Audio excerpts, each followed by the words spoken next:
सम्मेलन में मंच पे हमारे मंचासी आदरणीय राजकिशोर शर्मा जी, हमारे बड़े भाई रविंदर शर्मा जी, बुलेट शर्मा जी और सभी जो हमारे मंच पे मंचासीन हैं, मैं उनका हार्दिक अभिनंदन करता हूँ। और हमारे दर्शन दीर्घा में जो हमारे अभिभावक और हमारे युवा साथी बैठे हैं, उनका मैं दिल से शुक्रिया अदा करता हूँ और धन्यवाद देता हूँ कि आप समय निकाल कर आए हैं और समाज की जो समस्या है और उसका जो निराकरण है उस पर विचार विमर्श हम लोग कर रहे हैं। क्योंकि हमारे बड़े भैया बोलते हैं कि हम दिल में हैं कि नहीं हैं, कारण कुछ ये है कि हम थोड़ा विवाद बोलते हैं, क्योंकि हम नेता हैं नहीं, हमको अच्छा भाषण देने नहीं आता है, तो हम सीधा सीधी पॉइंट पे बात करते हैं। और इसी पॉइंट के कड़ी में आप ध्यान से मेरी बात को सुनिए। हमारा समस्या क्या है, आप 1000 बार मीटिंग में गए, अगर हम संगठित नहीं हैं तो आप यहाँ कैसे हैं? सवाल में दम है कि नहीं? अगर हम संगठित नहीं होते तो आप इस मंच पे होते? बिल्कुल नहीं। आज संगठन के साथ लोगों के मन में ये भ्रम बैठ गया है कि हम एक दूसरे के साथ नहीं हैं, एक दूसरे के कटाक्ष करते हैं, एक दूसरे के साथ हमारा समन्वय नहीं है। आप समझ लीजिए, उनके बातों, उनके विचारों के साथ हमारा समन्वय नहीं है। आपके साथ तो है। अभी ये हमारे बड़े भैया हैं, अभी हमारे राजकिशोर शर्मा जी दिल्ली गए थे, मैं भी उनके साथ हूँ। दिक्कत कहाँ होती है कि किसी भी चीज को जब आप डिक्लेयर करते हैं और आप उसमें विचार नहीं लेते हैं तो आपके साथ हमारा विचारों का मतभेद हो जाता है और मजबूरी हो जाती है कि मुझे बोलना पड़ता है कि मैं आपके साथ नहीं हूं और आपको लगता है कि ये मेरा विरोध है। आप अपनी जिम्मेदारी तय नहीं करते हैं। तमाम लोग आते हैं, हर मीटिंग में जाते हैं, सभा में जाते हैं। अगर मैं आपसे पूछूं कि आपकी समस्या क्या है, एक लाइन में बताइए। आपको पता है आपकी समस्या क्या है? आप कहीं धरने पे बैठ जाइए, आप एसपी के यहाँ चले जाइए, डीएम के यहाँ चले जाइए, आप 100 लोगों के साथ चलते हैं कि क्या है, तो नेतागण जो है हमारे बोले हैं कि फलाना जगह पे चलना है, आज धरना है या आज कोई आंदोलन करना है, रोड जाम करना है। मैं पूछता हूँ, आपको पता है किस लिए जा रहे हैं? आप नहीं पता है आपको, तो आपको पता ही नहीं होगा कि आपका समस्या क्या है, तो आप कहाँ जाइएगा? वो तो भीड़ का हिस्सा, तो पार्टी जैसा काम हो जाएगा कि भाई फलाना नेताजी आ रहे हैं, बड़े बड़े देख ले क्या बोलते हैं। हम भी इसीलिए आए हैं कि बड़े बड़े लोग आए होंगे तो सुनेंगे लोग क्या बोलते हैं। एक लाइन का समस्या आपका ये है कि आपको 2006 में लोहार से लोहारा कर दिया गया। बाकी 100 समस्या पढ़ते रहिए, निकालते रहिए, लेकिन निचोड़ निकालिएगा तो निचोड़ यही है कि आपको 2006 में लोहार से लोहारा कर दिया गया, जो असंवैधानिक है और वो असंवैधानिक है और हमको अपना संवैधानिक अधिकार लेना है। दूसरा, बिहार स्तर पे पहले 7-8 संगठन हुआ करता था, अभी 2 संगठन सिर्फ चल रहा है। एक लोहार कल्याण समिति, दूसरा लोहार विकास मंच, दोनों के प्रदेश अध्यक्ष यहाँ बैठे हैं।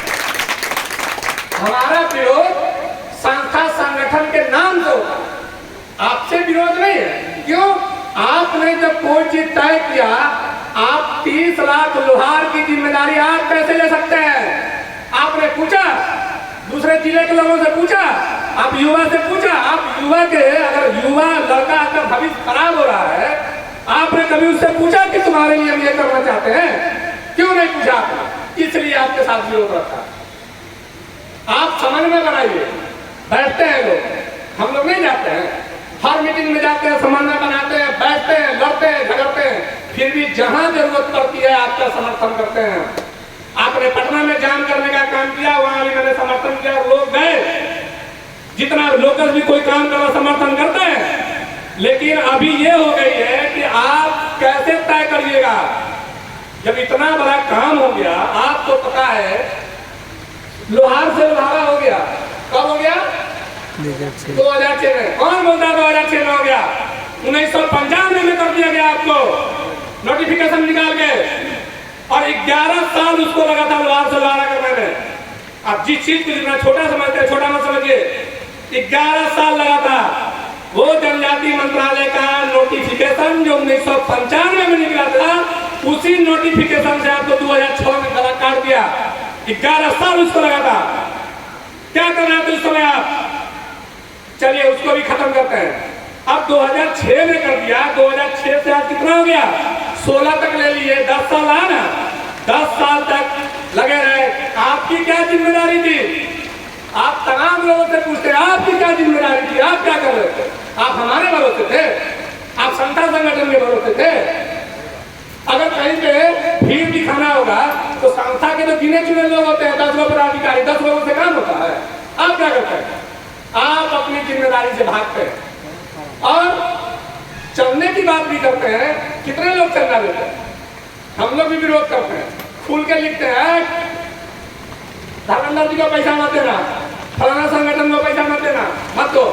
लेकिन दूसरे जगह हम ये भी कहते हैं कब और किसको देना है यह जान लीजिए, दीजिए। लेकिन आप लोग सिर्फ यह सुनने के लिए तैयार रहते हैं कि कोई हमको एक आदमी बोल दे कि पैसा नहीं देना है, हमारा कमलने वाले कि ना देवे क्या फलाना कहले या ना देवे क्या पैसा। आप अपनी जिम्मेदारी तय कीजिए।